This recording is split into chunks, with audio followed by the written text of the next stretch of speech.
In today's video, I'm going to teach you how to add test issue types in Jira.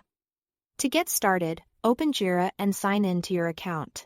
Once you are on the main dashboard, head to the top right corner of the screen and click the gear icon to open Settings. From there, look for the option labeled Work Types or Issues.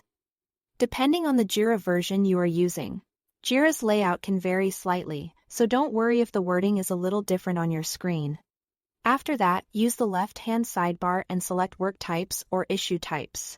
This is the area where you can manage the different types of items users can create in Jira, such as tasks, bugs, and custom testing-related items. Next, click the button to add a new work type or issue type. You will usually find this in the top right corner of the page. Once the form opens, enter a clear name for your new issue type.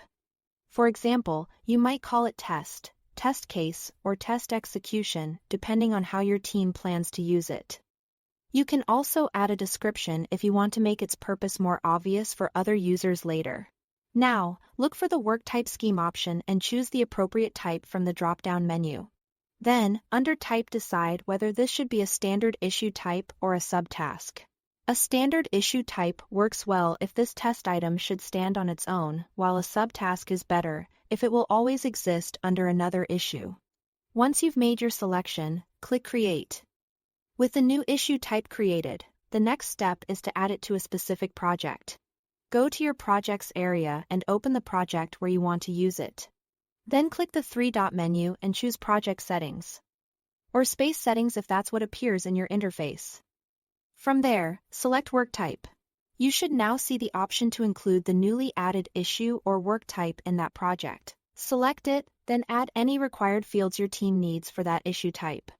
This part is important because it helps make sure the test items capture the right information when someone creates one. When you are done, click Save. Now go back to the project and click Create at the top of the screen. In the issue or work type list, you should see the new option you just added.